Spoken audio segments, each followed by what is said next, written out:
I think it's just really cool to be so young in my family, but doing something that, so many generations before me have done. And it's pretty neat to me. On today's episode of the Peddler Perspective, we welcome our guest, Riley McDermott. Riley is studying crop science with a focus of horticulture at the University of Illinois.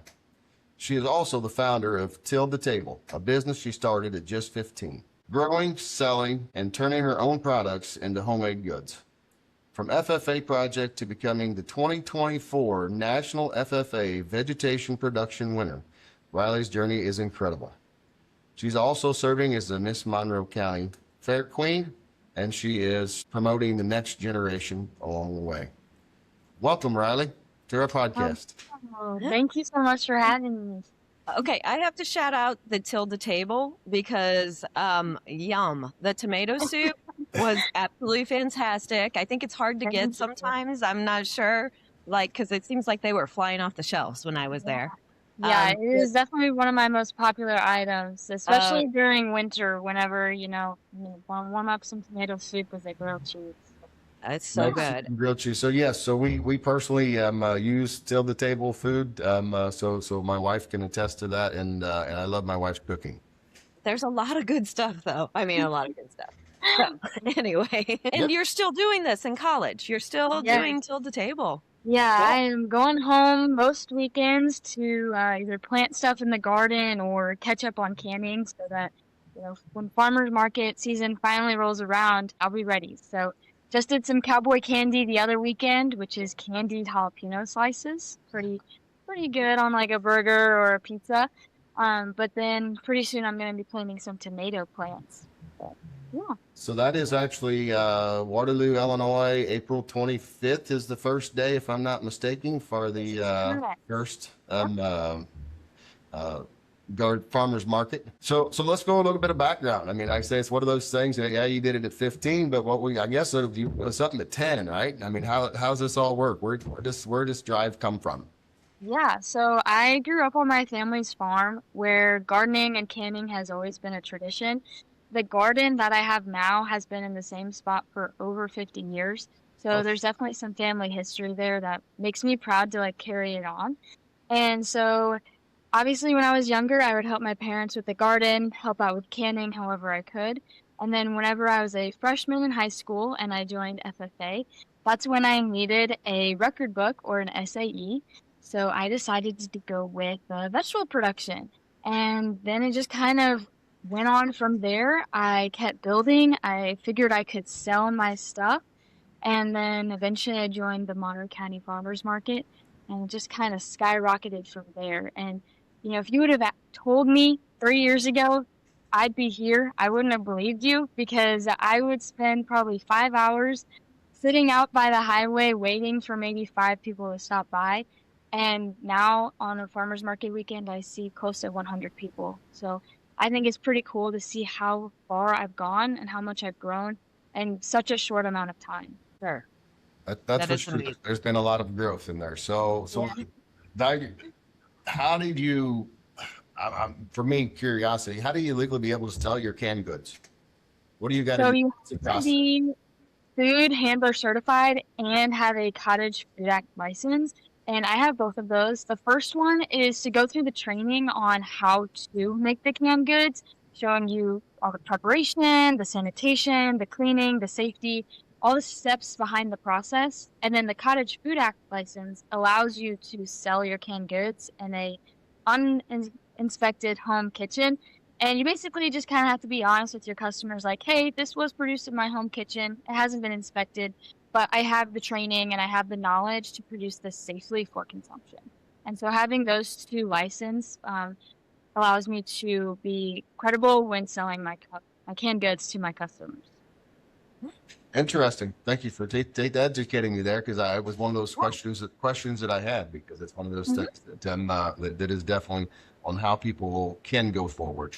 If I got my liquor license, I could put a little extra spice to my Bloody Mary mix, but I don't. So it's just the mix now. There you go. That'd be the ticket. Like I said, then That it's would be the to a whole kicker. other Yeah. level, right? Well, and maybe after you turn 21, that's one of the Yeah, things that's that yep. we only have 18 to serve. No, Yeah.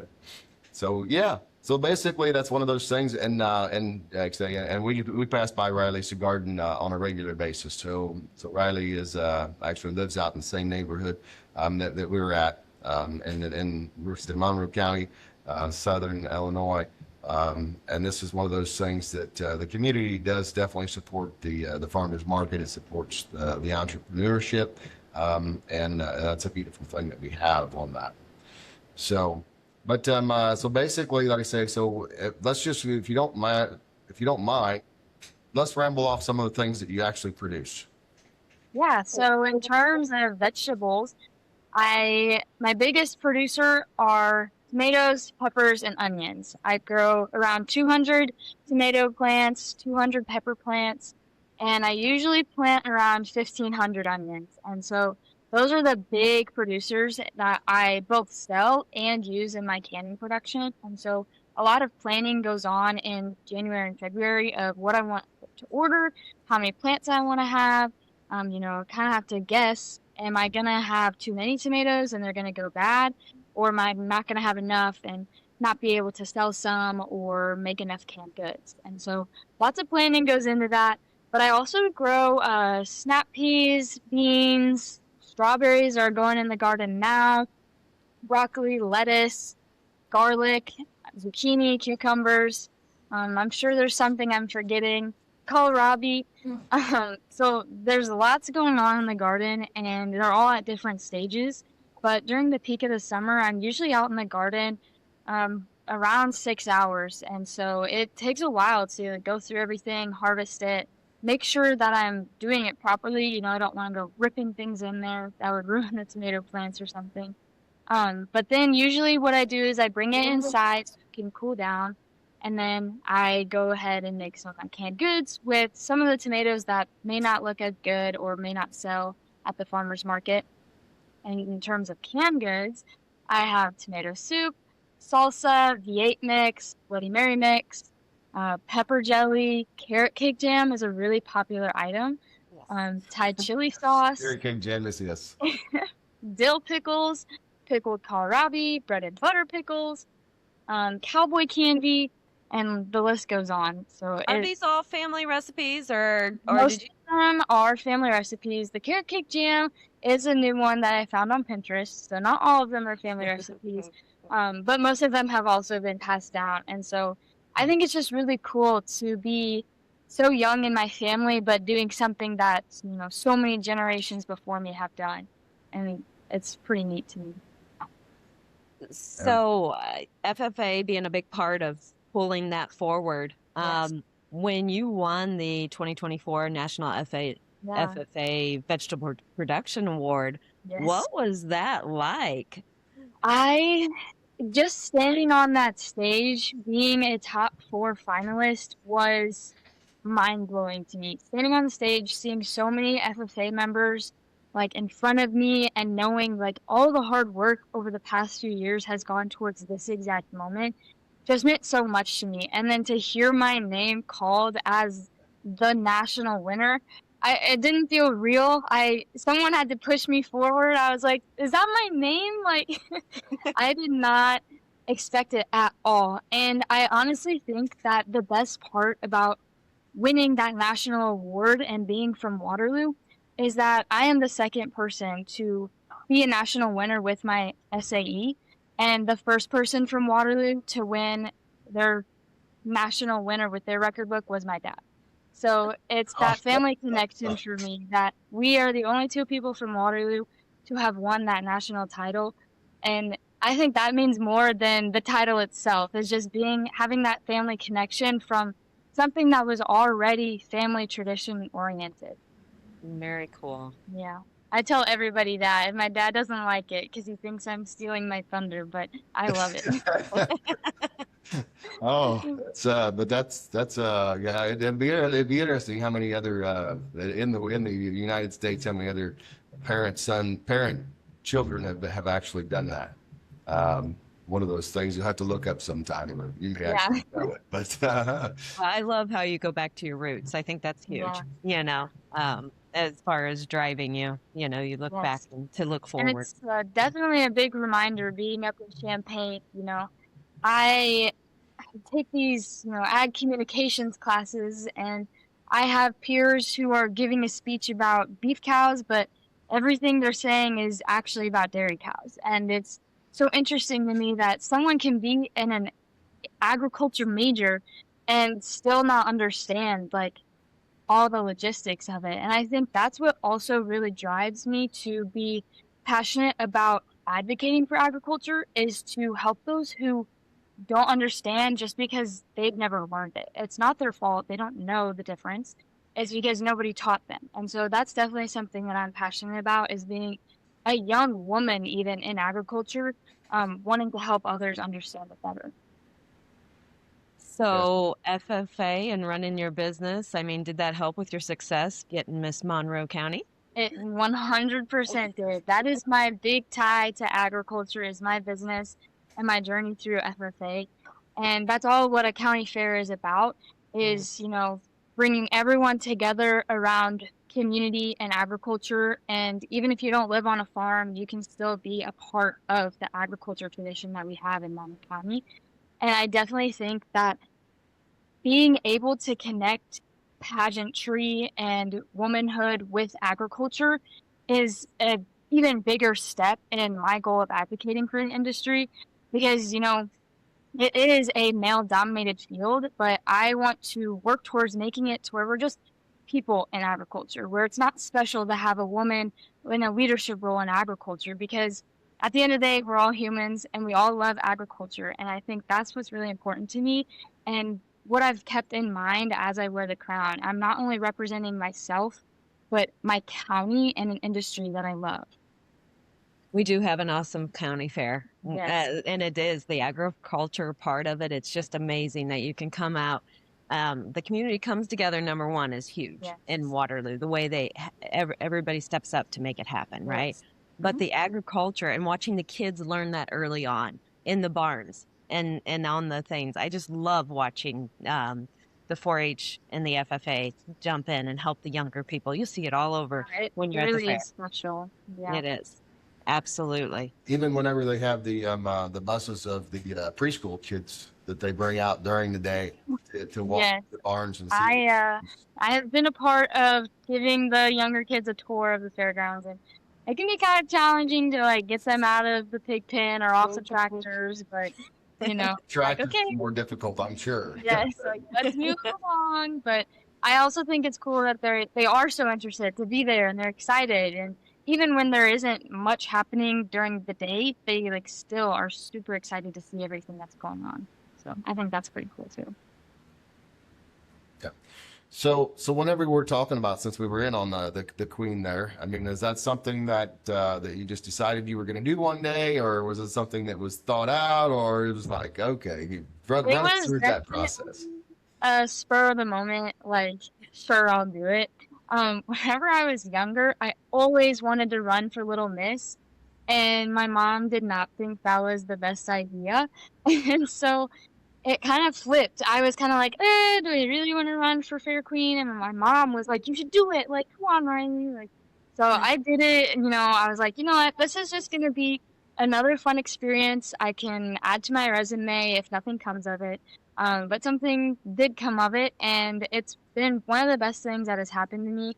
And especially competing at the state pageant with That's 74 other county fair queens, I've definitely made some lifelong friends, including the two girls that go to U of I here, Ella Douglas, and then, of course, the queen herself, Krista. And so I think that's awesome that I have so many new connections with so many girls that have very similar values to me. What are your future plans? Currently a student at U of I mean, what are you studying right now, and what are you planning? My major is crop science with a focus in horticulture food systems, and I have a minor in food and agribusiness management. So definitely a long title, but I'm not entirely sure what exactly I'm going to do yet. I have 3 more years to figure it out. I just know I want to do something in the agriculture industry that improves farming production and also advocates for the industry. And my main focus would be on like large scale fruit and vegetable production farms, similar to what I'm doing already, which is where I have most of my knowledge. And then the food and agribusiness management side would help me make those decisions with farmers and growers on how to further expand their production, make it more efficient, more sustainable, and something along that line. And maybe my future job doesn't exist yet. I don't know. With how things are changing so fast, you never know. You never know. Tilled the table, though, still will be a long future ahead, though, is the plan, right? Yes. This summer, I plan on putting all my focus on Tilt the Table. In the future, I may look for internships within the crop science field, and Tilt the Table may have to kind of step down the intensity a little bit. You know, it is very requirement of labor. You have to be out there every other day, and then if you're not in the garden, you're inside canning whatever it is that you're running low on. So it is definitely something that requires a lot of attention, and I love it. Obviously, I don't think it will keep me going all the way to adulthood, but it is definitely something that I want to keep going for as long as possible. So have you convinced your siblings to work for free? My little sister Chelsea wasn't so, willing to help before, but I think that she sees that she has the potential to take it over and maybe make some money. She is definitely willing to help out, especially when I'm away at college and something needs done. She's really stepped up, and I'm proud of how she has overcome this, like, I don't want to be in the garden to, getting over it and helping the family. And I think it's neat to see her also grow up as well and start to love an industry that I love. Because I remember being little and this is all I wanted to do, and she was kind of on the opposite end of that. But I think it's neat to see like how she's growing and her interests are changing. Yes. Is grandma still involved or not? She has a designated job of cutting up peppers in the basement whenever we're canning. That's her job. She cleans the peppers, takes the seeds out, and that's what she likes to do. So that's a pretty easy job for her to stay involved in. She hasn't gone out to the garden as much, but I think she's happy to still be involved and feels that she has an important job to do, because I do not want to cut up all those peppers. Yes. So all that knowledge, any advice that you give to young entrepreneurs that are out there trying to do something? It takes a lot of patience. Like, as I mentioned earlier, whenever I first started selling stuff, I would set up a pop-up tent and just sit along Route 3 and wait for someone to drive by and turn around and come see me. And I would only see max 10 people within 5 or 6 hours. And so it definitely took some time for me to build up, the marketing, the name for myself before I was able to join the Monroe County Farmers Market, which was also a long shot as well. I'm young, not a very familiar name within the community yet when I joined. And so I owe a huge thanks to the Monroe County Fair Board, or Monroe County Farmers Market Board, two different boards, for taking a shot and taking a risk for me and allowing me to be there, because there were other adult vendors who also sold vegetables. So, what can I bring to the market? And so I'm extremely grateful for having this opportunity, and it definitely just takes patience. You have to take the risks. You have to market yourself on social media. That's the only way people are going to know about you. Tell people about it, word of mouth. Also, giving back to your community. There were multiple times where I donated produce to Oak Hill or other assisted living or House of Neighborly Service, and that would also get posted on social media, and they already have a large platform. And so now House of Neighborly Service is posting about Tilled the Table, and it just kind of gets your name out there. So definitely giving back and being patient are the first steps that I would take if you wanted to start a business yourself. So we have a successful board. Look, I didn't know there was a board, a successful farmers market, and there's a board that runs it. I mean, can you give us some insight of why Monroe County is so successful? Give them a shout out or what have you. Can you give us? There is so much going on behind the scenes that makes this so successful. Me and my mom, who is usually at the farmers market with me, are actually on the board now, and we help make decisions and talk things through that, bring a new perspective to the table that maybe someone older may not have thought about. And so they every week are sending out vendor tips, how you can improve your stand, increase your customers, mix things up, new ways you can do things. And it's definitely super helpful. They want everyone at the market to be successful. And I think that's why so many people come, is because they see that. They see how strong of a community we are.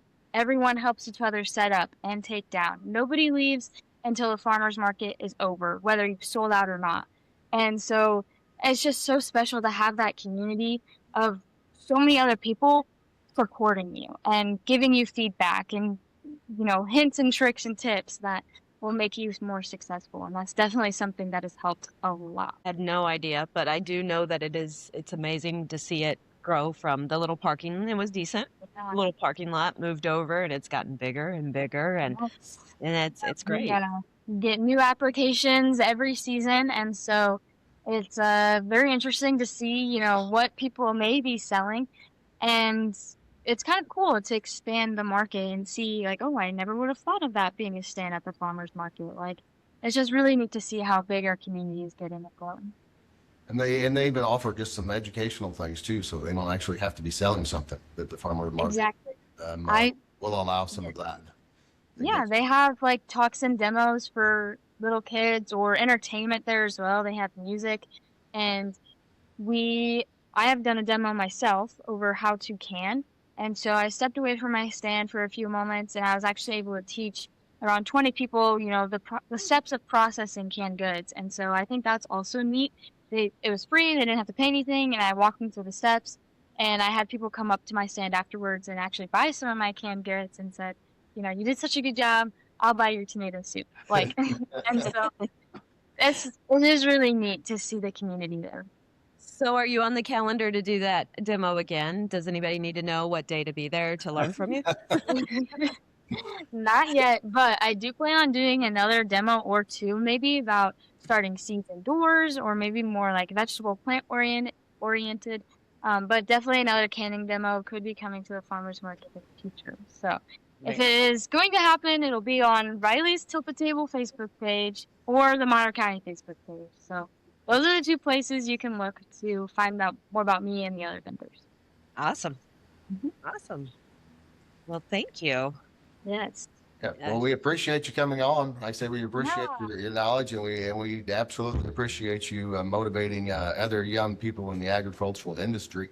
And it's not even just in the agricultural industry. We're looking at the promotion of being happy, Yes. and passing that along is absolutely a great thing that just it grows. So. Yes, and that's definitely something that being Miss Monroe County has helped me, realize how much little kids actually look up to the older kids, and being that role model for them has helped me so much, like understand my role as Miss Monroe County and see that what I'm doing actually does have an impact within my community. So that's wonderful. All right. Well, we appreciate you being on, and Thank you so much for having me. All right. Thank you. Thank you for joining us today on the Peddler Perspective. If today's episode sparked a thought, a smile, or new idea, share it with someone who'd enjoy the ride.